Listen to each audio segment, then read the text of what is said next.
अस्सलाम वालेकुम dear friends. आज हम स्टार्ट करने जा रहे हैं लेक्चर नंबर 5। ये यूनिट सेकंड है। इसका पहला टॉपिक जो है वो है फिजियोलॉजी ऑफ हाइपोथैलेमस। हमें पता है कि हाइपोथैलेमस जो है ये एक एंडोक्राइन ग्लैंड है। ठीक है, ये बहुत इसका साइज जो है बहुत छोटा होता है। ठीक है, रफली साइज ऑफ आलमंड। ठीक है, जितना एक बादाम का साइज होता है उतना इसी इसका साइज होता है, इस ग्लैंड का साइज होता है। और इसका वेट कितना होता है? 4 ग्राम्स। इसकी लोकेशन क्या है? थैलेमस के नीचे और अबो द पिट्यूटरी ग्लैंड के ऊपर। थैलेमस के नीचे, पिट्यूटरी ग्लैंड के ऊपर। देखिए, हम यहाँ पर देखेंगे, ये जो है यहाँ पर जो आप ये देख रहे हैं ये है थैलेमस रीजन। थैलेमस, ठीक है। इसके नीचे है हाइपोथैलेमस। यहाँ पर हो गया कि हाई थैलेमस के नीचे क्या है? हाइपोथैलेमस। बिलो द थैलेमस क्या है? हाइपोथैलेमस। अबो द पिट्यूटरी क्या है? हाइपोथैलेमस। हाइपोथैलेमस जो है ये ग्रीन पोर्शन जो है ये है हाइपोथैलेमस। इसके नीचे आता है पिट्यूटरी। ठीक है, हाइपोथैलेमस बीच में इनके आता है। ठीक है, जो भी पिट्यूटरी की सेक्रीशन होती है उसको कंट्रोल कौन करता है? वो कंट्रोल होते हैं या तो हार्मोनल सेक्रीशन से या तो न्यूरल सिग्नल से। और जो ये हार्मोनल सेक्रीशन है या न्यूरल सिग्नल्स है वो कहाँ से आते हैं? वो हाइपोथैलेमस से आते हैं। ठीक है, पिट्यूटरी के दो पार्ट्स होते हैं, जो है दो पोर्शंस होते हैं। एक होता है पोस्टीरियर पिट्यूटरी, एक होता है एंटीरियर पिट्यूटरी। ठीक है, जो पोस्टीरियर पिट्यूटरी है इसको इसकी जो सेक्रीशन है, यहाँ से जो भी सेक्रीशन निकलती है इसको कंट्रोल करते हैं न्यूरल सिग्नल्स। ठीक है, न्यूरल सिग्नल्स। और जो ये न्यूरल सिग्नल्स है ये कहाँ से जनरेट होते हैं? हाइपोथैलेमस से। एंटीरियर पिट्यूटरी जो है, एंटीरियर पिट्यूटरी, वहाँ से जो भी सिक्रीशंस निकलती है वो हार्मोन्स से कंट्रोल होते हैं। और जो वो हार्मोन्स हैं वो भी हाइपोथैलेमस से निकलते हैं। हाइपोथैलेमस में दो टाइप्स ऑफ हार्मोन्स निकलते हैं जो एंटीरियर पिट्यूटरी को कंट्रोल करते हैं।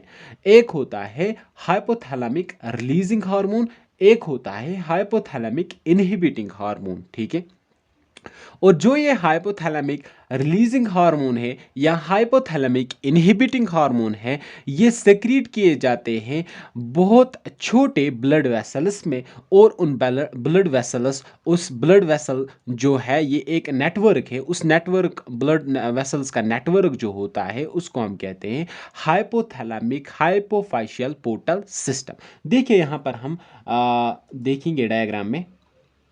देखिए, अगर हम पिट्यूटरी और हाइपोथैलेमस को जूम करेंगे तो हमें ये पिक्चर नज़र आएगी। जो ये ग्रीन वाला पार्ट है, ये है हाइपोथैलेमस।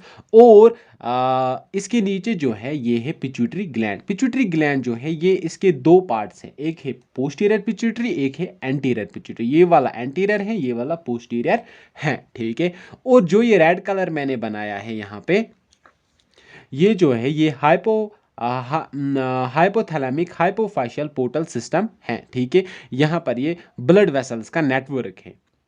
और ये कहाँ पर जाता है? एंटीरियर पिट्यूटरी में। एंटीरियर पिट्यूटरी में जाता है कौन? Hypothalamic hypophysial portal system. ये एक ब्लड वेसल्स का नेटवर्क होता है। हाइपोथैलेमस जो है वो इसी इन्हीं ब्लड वेसल्स में अपनी सेक्रीशन डालता है। और यही ब्लड वेसल्स उस सेक्रीशन को ले जाते हैं कहाँ पर? एंटीरियर पिट्यूटरी में। वो सेक्रीशंस होंगे हार्मोन्स। ठीक है, और पोस्टीरियर पिट्यूटरी को कंट्रोल करता है नर्व सिग्नल्स। ठीक है, इसलिए यहाँ पर जो है यहाँ पर इन ब्लड वेसल्स का काम नहीं है। ठीक है, जो हमने यहाँ पर देखा कि पोस्टीरियर पिट्यूटरी की सेक्रीशंस को कौन कंट्रोल करता है? Nerve signals. और एंटीरियर पिट्यूटरी की सेक्रीशंस को कौन कंट्रोल करता है? हार्मोन्स। ठीक है, और इसलिए ब्लड वेसल जो है वो एंटीरियर पिट्यूटरी में आते हैं और पोस्टीरियर पिट्यूटरी में नर्व सिग्नल्स काम करते हैं। ठीक है, अब हम देखेंगे कि हाइपोथैलेमस जो है इसकी फंक्शंस क्या है। पहली फंक्शन है थर्मोरेगुलेशन। थर्मोरेगुलेशन मतलब हाइपोथैलेमस जो है वो हमारी बॉडी की जो है हीट है वो मेंटेन रखता है, बॉडी टेम्परेचर जो है वो मेंटेन रखता है।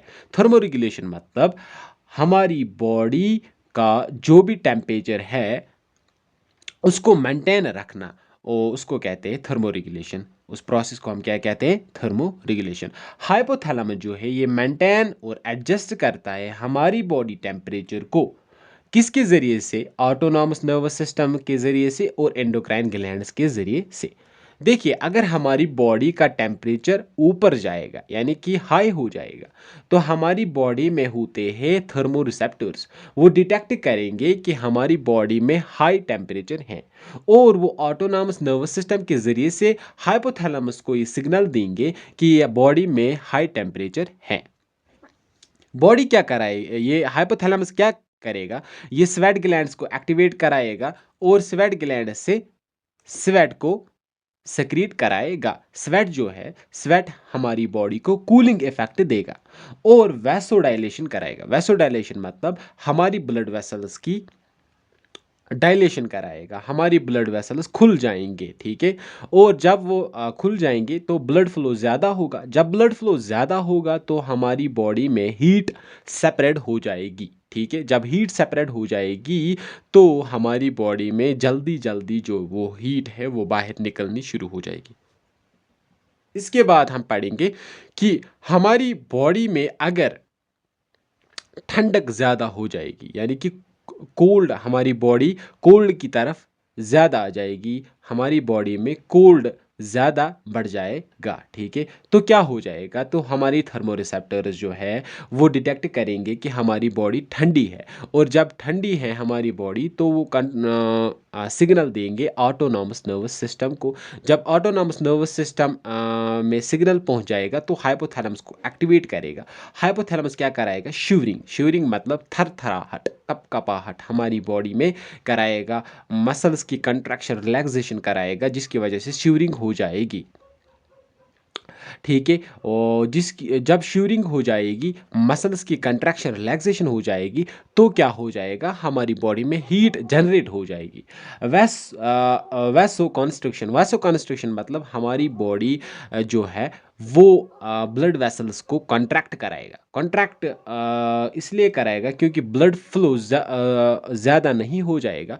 जब ब्लड फ्लो ज़्यादा नहीं होगा तो हीट जो है वो सेपरेट ज़्यादा नहीं हो जाएगी, लॉस ज़्यादा नहीं हो जाएगी, और हमारी बॉडी में हीट जो है कंजर्व हो जाएगी, ठीक है।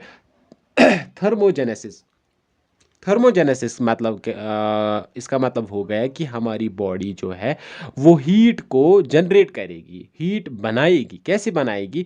हमारी बॉडी जो है वो क्या करेगी? वो thyroid, thyroid glands, thyroid gland को एक्टिवेट कराएगा कि आप अपनी मेटाबॉलिक रेट को इंक्रीज़ करो। जब इसकी मेटाबॉलिक रेट इंक्रीज़ हो जाएगी तो हमारी बॉडी में मेटाबॉलिज्म बहुत ज़्यादा बढ़ जाएगा, तो हमारी बॉडी में बहुत ज़्यादा एटीपीज बन जाएंगे या हीट ज़्यादा जनरेट हो जाएगी, हीट सिंथेसिस हो जाएगी, ठीक है।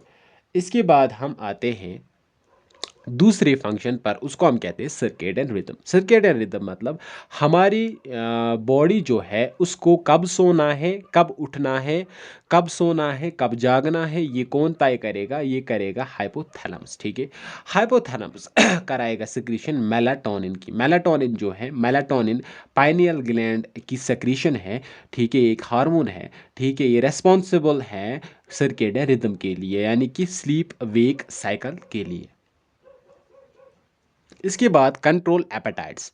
कंट्रोल एपेटाइट्स हमारी भूख को कंट्रोल करेगा कि हमें कब खाना चाहिए, कब नहीं खाना चाहिए। हमारी बॉडी में फैट सेल्स होते हैं, वो रिलीज करते हैं लेप्टिन। लेप्टिन जो है वो हाइपोथैलेमस, हाइपोथैलेमस को एक्टिवेट कराएगा कि हमारी बॉडी जो है, हमारी बॉडी में अभी बहुत सारा फूड जमा है, हमारी बॉडी में बहुत एनर्जी है, तो हमें अभी एनर्जी नहीं चाहिए, तो हमें भूख नहीं लगेगी, ठीक है। स्टोमक, स्टोमक रिलीज करेगा ग्रिलिन। ग्रिलिन एक हार्मोन है, ठीक है, और ये हाइपोथैलेमस पर जाएगा। हाइपोथैलेमस पर जाएगा, ये बताएगा हाइपोथैलेमस को कि हमारी बॉडी में अब जो है फूड नहीं बचा हुआ है, हमारी बॉडी को एनर्जी की ज़रूरत है, तो इससे भूख बढ़ जाएगी तो हम खाना खाएंगे। ठीक है, इसके बाद आते हैं स्टिमुलेट ग्रोथ, ये चौथी फंक्शन है। ठीक है, हाइपोथैलेमस जो है वो सिक्रीट कराएगा ग्रोथ हार्मोन वो रिलीजिंग पिट्यूटरी पर हार्मोन। एक्ट ठीक, करेगा, पिट्यूटरी कराएगा रिलीज ग्रोथ हार्मोन को।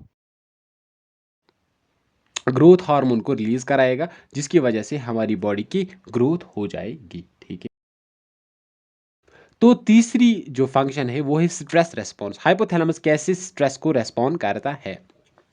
हाइपोथैलेमस जो है वो सिक्रीट करेगा कॉर्टिकोट्रोपिन रिलीजिंग हार्मोन CRH, वो एक्ट करेगा पिट्यूटरी ग्लैंड पर, पिट्यूटरी ग्लैंड सिक्रीट करेगा एड्रेनोकॉर्टिकोट्रोपिन हार्मोन ACTH, ACTH एक्ट करेगा cortex of adrenal gland. Adrenal gland जो है, एड्रिनल ग्लैंड, एड्रिनल ग्लैंड कहाँ पर होता है? किडनी पर। ठीक है, ये किडनी के ऊपर प्रेजेंट होता है और इसके दो पार्ट्स होते हैं, एक कॉर्टेक्स, एक मेडुला। ठीक है, ये कहाँ पर एक्ट करेगा? एड्रीनोकॉर्टिकोट्रोपिन हार्मोन कॉर्टेक्स पर, और कॉर्टेक्स से रिलीज हो जाएगा कॉर्टिसोल। कॉर्टिसोल को हम कहते हैं fight and fly hormone. Fight and fly hormone इसलिए कहते हैं क्योंकि ये स्ट्रेस में हमें ज़रूरत लगता है। ये क्या कराएगा? ये इंक्रीज कराएगा ग्लूकोज लेवल ताकि हमारी बॉडी में मेटाबॉलिज्म जल्दी जल्दी हो जाए। ठीक है, एनहेंस मेमोरी यानी कि मेमोरी को तेज़ कराएगा कि हमारी बॉडी जो है वो कैसे रिएक्ट करेगी जब हमारी डेंजर सिचुएशन में, मेमोरी को इन्हेंस कराएगी। ठीक है, और हार्ट रेट बढ़ाएगी और इसी तरह BP बढ़ाएगी। ठीक है, जो है ये सब जो भी सिचुएशन हमें डेंजर सिचुएशन में लगती हैं उस सिचुएशन को ये क्रिएट कराएगा। ठीक है, कौन? Cortisol hormone. ठीक है, ये कुछ फंक्शंस थी हाइपोथैलेमस के। ठीक है, ये आज का टॉपिक यहीं पर ख़त्म होता है। Thank you.